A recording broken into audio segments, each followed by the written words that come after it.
Right now, you probably have, well, you have access to the entirety of human knowledge just sitting right there in the palm of your hand. Yeah, quite literally. Right. You can instantly map distant galaxies or, translate forgotten languages in seconds. I mean, you have outpaced the wildest, most extravagant dreams of, like, ancient emperors. So why does this era of ultimate connection feel so profoundly, exhaustingly lonely? That's the big question, isn't it? It really is.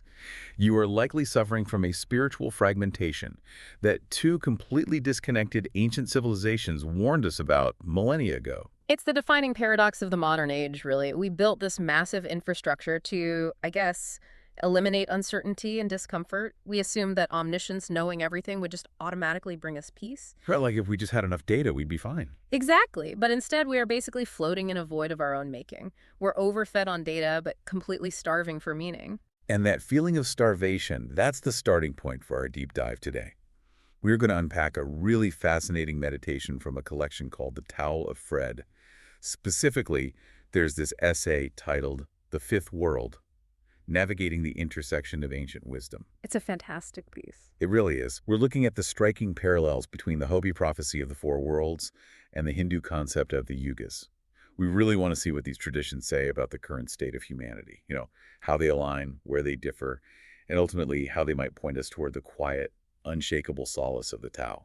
Right, and I think the essential framing for looking at these sources, before we get too far into it, is to avoid the most common trap of comparative mythology. Oh yeah, Teffa. Because, whenever we see two completely disparate ancient cultures telling similar stories, like world-ending cycles or societal decline, the modern reflex is to try and mash them together into one literal historical map. Right, like we're trying to find the exact asteroid strike or the specific global flood that they were both recording. Exactly. We treat them like news reports from the past. But this exploration suggests something much deeper. We aren't looking at these myths to prove that different cultures experience the same geological event. We're looking at them because human beings, separated by vast oceans and thousands of years, keep observing the exact same psychological and spiritual patterns within themselves. They are mapping the human condition, basically. Yes, the internal landscape, rather than the external fossil record. And that internal map is exactly what we are going to navigate today. So we'll start with those ancient warnings of societal decline in both the Hopi and Hindu traditions. Then we'll drag those concepts directly into our modern crisis of frictionless consumption. Which is a huge part of this. Yes. And from there, we'll shift into the Taoist perspective on our crowded minds and finally explore how you, the person listening to us right now, might individually step into what these traditions call the fifth world. So, to understand what stepping into a fifth world even means, we really have to look at the worlds that supposedly preceded it. Right. Let's lay the groundwork. The Hopi cosmology, which originates from the indigenous people of the American Southwest, it describes humanity passing through a sequence of distinct worlds. And according to this, we are currently in the fourth world, approaching the fifth. Okay. But what is crucial here is the mechanism of how these worlds transition. A world doesn't just end because, I don't know, a cosmic timer goes off. Right. It's not a calendar running out. Exactly. It ends because humanity drifts away from its foundational balance. Yeah, and the Hopi actually have a specific concept for this, right? It's Koyana Squatsi, which translates roughly to life out of balance. That's right. Okay, let's unpack this progression, because it's wild how well it tracks. In the Hopi tradition, the first world, Topela, was this world of infinite space and pure harmony. But it fell apart when people became distracted by the differences between things. The differences between animals, between each other. Then you get the second world, Tokpa, which became overly focused on physical space, territory, and commerce, and that one ended in ice. A literal freezing of relations, in a way. Oh, that's a good way to look at it. But the third world, Kuskurza, is where it gets incredibly resonant for us today. The source describes it as being characterized by massive technological advancement. I mean, they supposedly had flying machines called patuvotas. Yeah, and immense, sprawling cities. But their pride in their technology completely severed their connection to the natural order and, their reverence for the creator. And that world ended in a great flood. And that specific technological arrogance, that's what birthed the fourth world, Tukwachi, the world we are supposedly in right now. The current paradigm. Right. The Hopi narrative emphasizes that in this current world, things like technology, global conflict, and this profound spiritual forgetfulness gradually overwhelm any sense of reverence. Basically, the invention becomes the idol. Yeah. And then literally a world away, you have the Hindu cosmology. Now, they don't use the framework of worlds like the Hopi do. Right, they talk about ages or yugas. Exactly. They describe this massive cyclical decline from a golden age down to an age of absolute darkness. They start with the Satya Yuga, the age of truth, where humanity is perfectly aligned with cosmic order. Total balance. Total balance. Right. And from there, it's a very long, very gradual descent. You go through the Treta Yuga, then the Vapara Yuga, ultimately landing in the Kali Yuga. And the Kali Yuga is the age of darkness, conflict, and ignorance. The Hindu texts actually use a highly evocative metaphor to describe this decline. The bull, right. Yes. They picture dharma, which we can understand as cosmic law, righteousness, or moral duty. They picture dharma as a bull. In the Satya Yuga, that golden age, the bull stands firmly on all four legs. Makes sense. Very stable. But with each passing age, a leg is lost to moral decay. By the time we reach the Kali Yuga, the bull of dharma is balancing on only one remaining leg. Wow. A single leg left holding up the entire structure of reality. Yeah. I mean, paint a picture of a society where dharma is on its last leg. The traditional texts are incredibly specific about what this looks like. It is an age where wealth is considered literally the only measure of virtue. Which, honestly, sounds a bit familiar. Doesn't it? It is a time when people confuse noise for wisdom and when destructive power is prized over restraint. Hypocrisy basically becomes the standard mode of operation. So the parallels here are undeniable. Both of these traditions, developing entirely independently, foresee a terminal stage defined by increasing material power, rising confusion, and this deep spiritual forgetfulness right before some kind of great cleansing or renewal. It's remarkably consistent. It's like two different astronomers standing on opposite sides of the Earth using completely different telescopes, but drawing the exact same constellation. I love that analogy. And you know, what happens when both astronomers see that constellation? We freak out and try to find the meteor. Exactly. The human temptation is to immediately force it into one historical box. We desperately want history to be a straight line, you know? A tidy chronological sequence. We want to believe that humanity is just moving forward, from primitive ignorance to ultimate technological enlightenment. The myth of perpetual progress. Right. So the idea that history is cyclical, that we might be repeating the spiritual failures of past eras, is deeply uncomfortable to the modern mind. But if we strip away the desire for a literal historical timeline, the essay we were looking at proposes something radical. It says history is continually recreating the myths because human nature follows highly predictable cycles of balance and imbalance. It's a behavioral loop. Exactly. We build our societies up, we become arrogant in our constructs, our power outpaces our wisdom, we lose our equilibrium, and then the structure just collapses under its own weight. So the Hopi and Hindu texts aren't predicting a magical event like some sci-fi movie. They are diagnosing human psychology at scale. They are predicting what inevitably happens when a civilization's technological reach exceeds its spiritual grasp. Which maps almost uncomfortably well onto our daily reality. I mean, when the ancient texts describe a time when power outpaces wisdom and information replaces understanding, it sounds less like a mythological prophecy and more like a description of a standard Tuesday morning on the internet. Right, just scrolling through a social media feed. But the source makes a very careful distinction here that we really need to highlight. Okay, what's that? Neither the Hopi nor the Hindu traditions are inherently anti-intellectual. They do not condemn knowledge or technological progress in a vacuum. They aren't saying technology is evil. Right, it's not about throwing away our tools. Exactly. The warning is specifically about the ratio. What happens when knowledge dramatically outpaces wisdom? The text points explicitly to our current era. It notes that we carry literal libraries in our pockets, we have mapped distant galaxies, and we build machines that can compose music, diagnose disease, and imitate human conversation flawlessly. I do struggle with this framing a bit, though. Let's play devil's advocate and look at the reality of human history. Our ancestors lived in absolute terror of ignorance. They were entirely at the mercy of mysterious diseases, unpredictable weather, and the vast unknown. We have conquered so much of that dark territory through science and data. I mean, isn't carrying a pocket library an absolute triumph compared to that ancestral terror? It is a triumph. Our ancestors did fear ignorance, and our technological triumphs over disease and exposure are objectively miraculous. Nobody is denying that. But the reality we are facing now is that we have overcorrected to the opposite extreme. How do you mean? We are no longer starving for data, we are drowning in it. Possessing data like having an AI that can diagnose a rare blood disorder or just having the entire Wikipedia database in your pocket is fundamentally different from possessing a framework to live a meaningful life. Right. You can have a flawlessly mapped galaxy on a high-resolution screen, but if you don't know your place in the universe, that map doesn't bring you a shred of peace. Because data cannot generate meaning on its own. The modern crisis is that this massive digital expansion, this unprecedented level of global connectivity, has a really corrosive side effect. The fragmentation. Exactly. The more mechanically connected we become, the more spiritually fragmented we feel. The infrastructure we built to eliminate physical isolation has somehow accelerated our psychological isolation. Think about your own smartphone habits, right? You listening to this. You can open an app and look at the James Webb Space Telescope images of nebulas millions of light years away. You can access the sum total of human philosophy while you're just waiting in line for a coffee at the drive-thru. You have the cure for ignorance right there. Right there, but doesn't make you feel centered. The essay points out a stark, unavoidable paradox. Anxiety is spreading significantly faster than peace. We engineered the ultimate tool for knowledge, but it has mutated into an entirely new kind of pathogen. And that pathogen is spiritual fragmentation.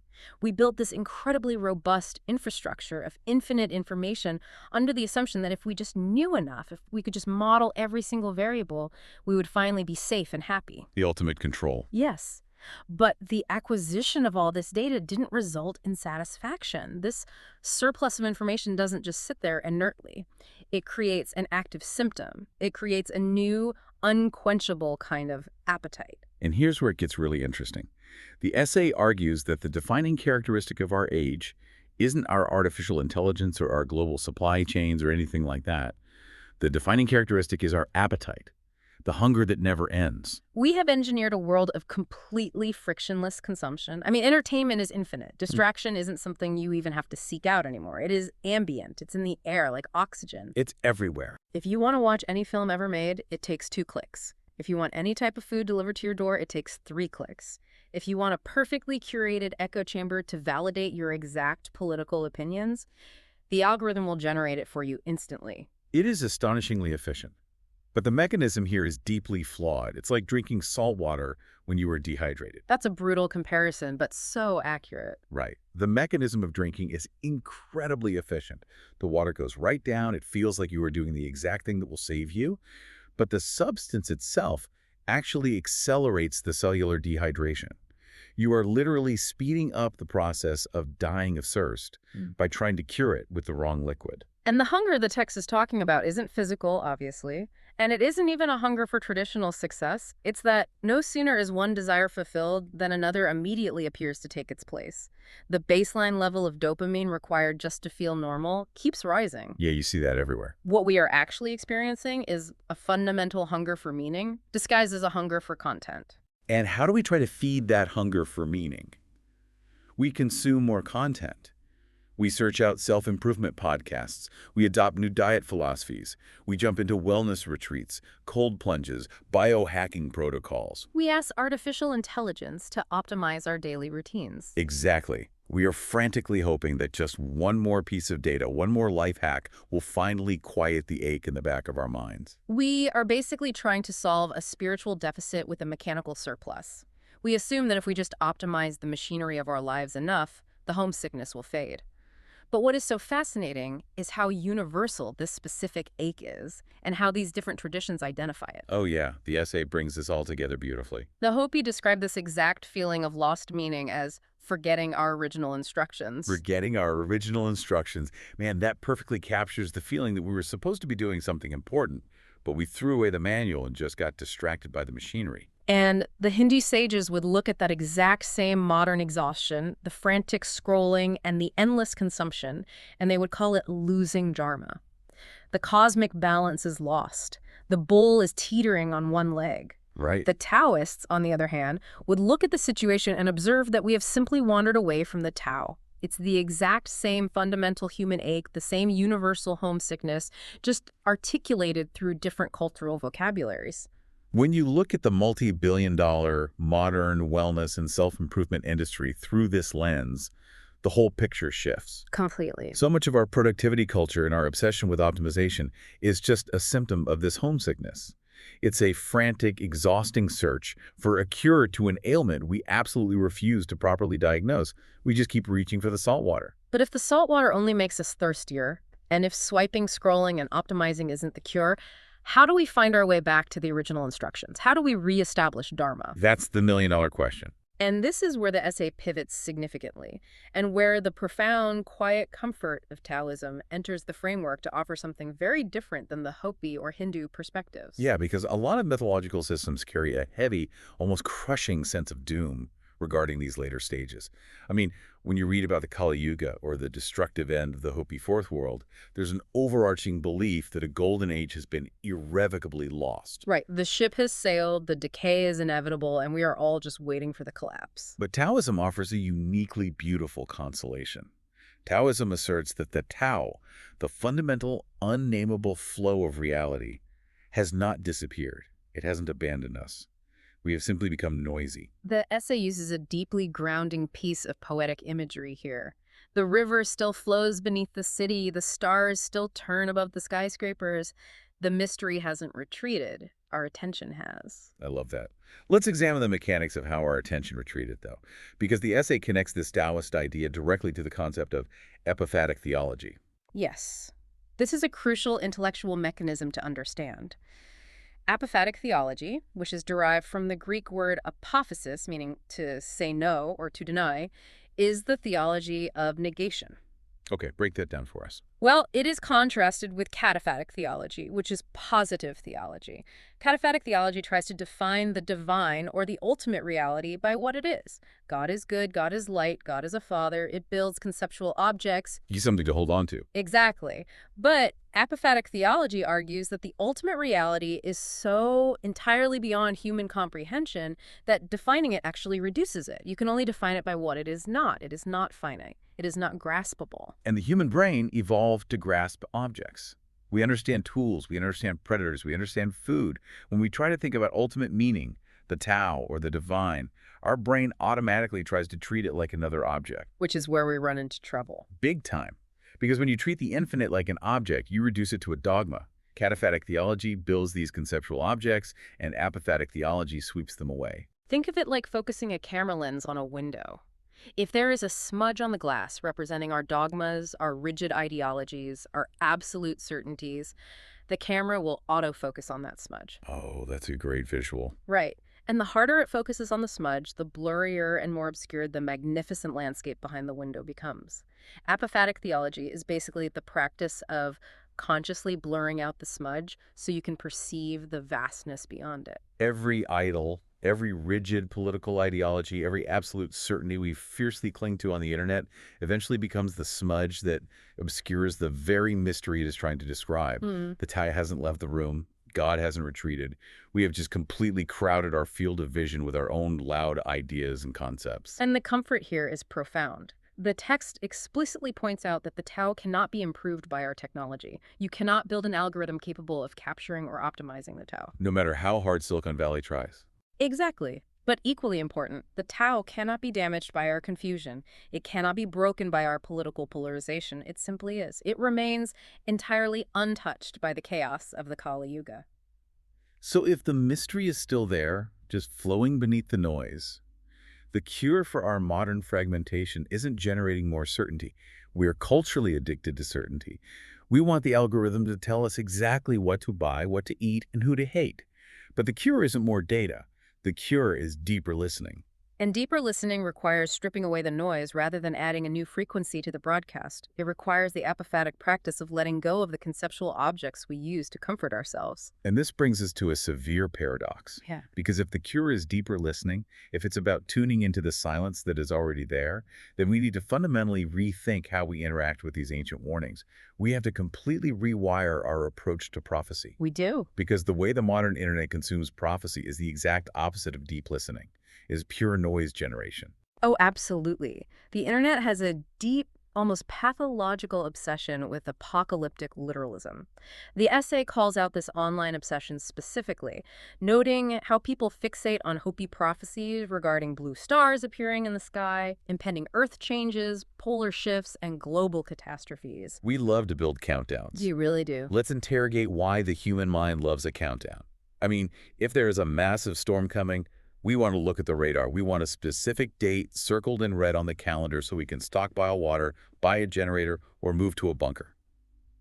We approach these ancient prophecies like meteorological reports. We treat them like weather reports because an apocalypse offers a bizarre kind of psychological safety. Wait, safety? How so? Well, think about it. If the world is definitively ending on a specific Tuesday next year due to a cosmic event, you are entirely absolved of personal responsibility today. Oh, Right. You don't have to fix your relationships. You don't have to address your greed. You don't have to cultivate inner stillness. You just have to wait for the meteor. It is the ultimate form of escapism disguised as preparedness. that is painfully accurate. The essay states this so powerfully. Authentic spiritual traditions are rarely interested in predicting tomorrow. Their primary interest is in transforming today. Exactly. The true function of mythic prophecy is not curiosity. It is not about satisfying a timeline. It is about conversion. And we really must clarify conversion here because it carries a lot of baggage. It doesn't mean conversion to a specific organized religion or adopting a new set of dogmas. It means a fundamental conversion of consciousness. It's a shift in how you perceive reality. That completely changes the paradigm of the prophecy. It does. The question we should be asking is never, when is the specific historical date that the fifth world will arrive? The only crucial question is, how should we live our lives right now if the fifth world is already trying to be born? How should we live if it is already trying to be born? Yeah. The moment you adopt that framing, the anxiety of doom scrolling instantly evaporates. If prophecy is just a schedule of impending doom, you are powerless. All you can do is scroll and panic. Right, you're just waiting in the terminal. But if the myth ceases to be a timeline and becomes a mirror, it becomes entirely about personal character. The apocalypse isn't happening to you. The transformation is being demanded of you. It puts the agency entirely back in your hands.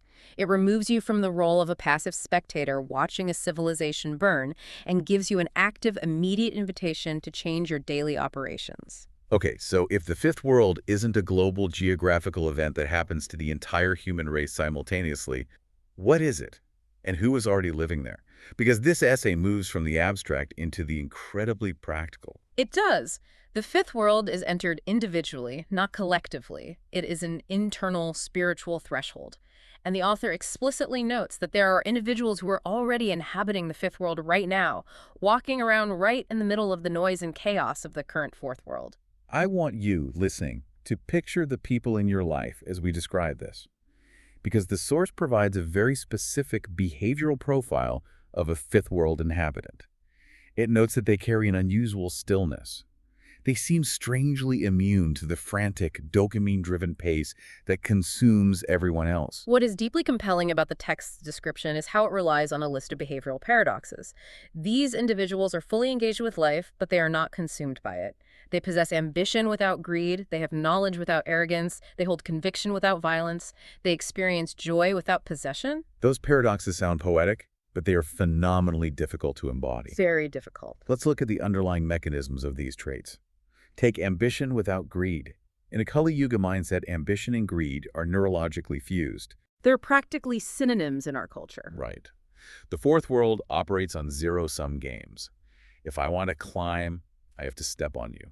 If I want to build a massive company, I must extract maximum value from my workers and hoard the capital. Ambition is fueled entirely by the ego's desire to accumulate and conquer. But the fifth world mindset decouples the ambition from the ego. Someone operating with this consciousness can be incredibly driven.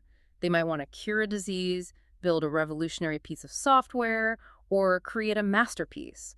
They pursue excellence relentlessly. They aren't just sitting under a tree doing nothing. Exactly. But their ambition is in service of the work itself, in service to the community or the Tao, rather than a mechanism to hoard credit, status, or wealth. Yeah. The drive remains, but the desperation to possess the outcome vanishes. And the mechanism of decoupling is even more vital when we look at conviction without violence. In the modern digital landscape, conviction is almost entirely expressed through violence, usually verbal and psychological. Oh, absolutely. If you log on to any social media platform, the sharper and more brutal your attack on the outgroup, the stronger your conviction is assumed to be.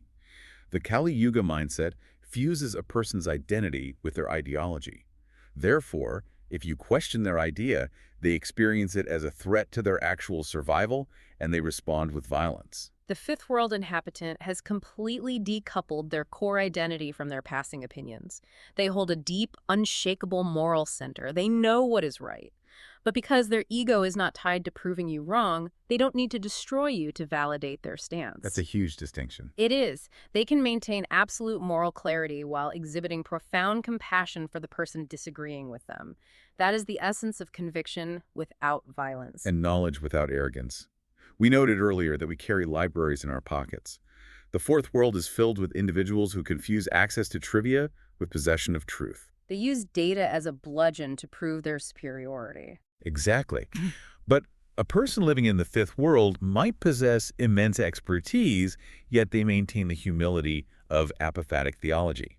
They know that no matter how vast their conceptual map is, the mystery of the territory is infinitely larger. They remain infinitely curious. And the essay points out that every ancient tradition would instantly recognize this type of person. If a Hopi elder, a Hindu sage, and a Taoist master were placed in a modern crowded room, they would all spot the person embodying these paradoxes and say, yes, they are living the way, they are walking the Dharma. They're the ones who have tuned out the noise and found the river flowing beneath the city. Right. But identifying these fifth world traits introduces a massive cognitive trap. Right. We have to be careful here. If we just list them out as goals to achieve, if we say, okay, I need to go practice conviction without violence today, Right. we end up falling into the final pitfall of mythology. This is where mythology and language reach their absolute functional limit. Every symbol we have discussed today, the Hopi's four worlds, the Hindu Yugas, the Tao, the Bull of Dharma, eventually exhausts itself. None of them are literal locations. They cannot be found on a GPS. They are invitations. The essay references the classic Zen proverb to illustrate this. A finger pointing toward the moon is neither the finger nor the moon. A very famous saying. It is a vital warning against the twin traps of how human beings handle ancient wisdom. The first trap is taking the myth perfectly literally. You stare endlessly at the finger. You worship the finger, you build massive institutions to defend the finger, and you go to war with other people over the exact length, shape, and angle of the finger. You spend your entire life analyzing the pointer, completely missing the vastness of the reality it was trying to orient you toward. But the second trap is equally insidious, and it is the trap most of the modern secular world falls into. And the second trap is dismissing the finger entirely because you realize it isn't literal. You look at the Hopi cosmology or the Hindu Yugas and you say, well, geologically and historically, these are just human fabrications. They're just myths. And because it's just a human finger, you dismiss it and you never bother to look up at the moon. This is the semantic pointer problem. This is exactly why myths refuse to become scientific explanations. If a myth functioned perfectly as a literal, hysterical explanation, if we could carbon date the exact end of the third world or mathematically calculate the start of the Kali Yuga down to the millisecond, it would close the doorway. It would just become more data. Exactly. The myth would shrink down into just another piece of trivia in our pocket library. It would become more noise. By remaining a mystery, we're remaining poetic and paradoxical. The myth requires your active participation. It forces your brain out of its comfortable object-grasping mode. The mystery itself is the doorway. It demands that you engage with it spiritually and intuitively, not just intellectually. The myth cannot hand you the answer. It requires you to become the answer. And that brings us to the precipice where we are standing right now.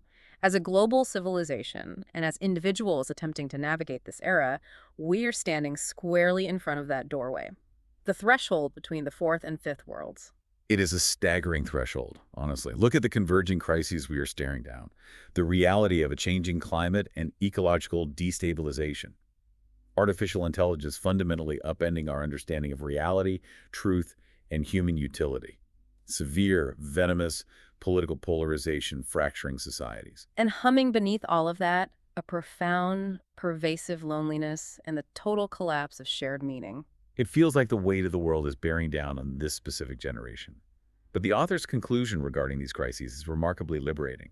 Whether we decide to label these events as the literal prophesied signs of the Kali Yuga, or whether we view them simply as familiar cyclical manifestations of human hubris, the terminology doesn't change the task.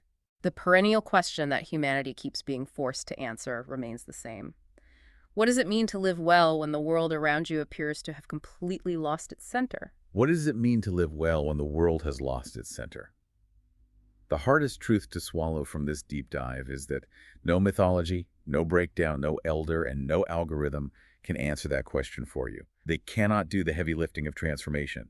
Laozi, the Hopi elders, the Hindu sages, eventually their texts end.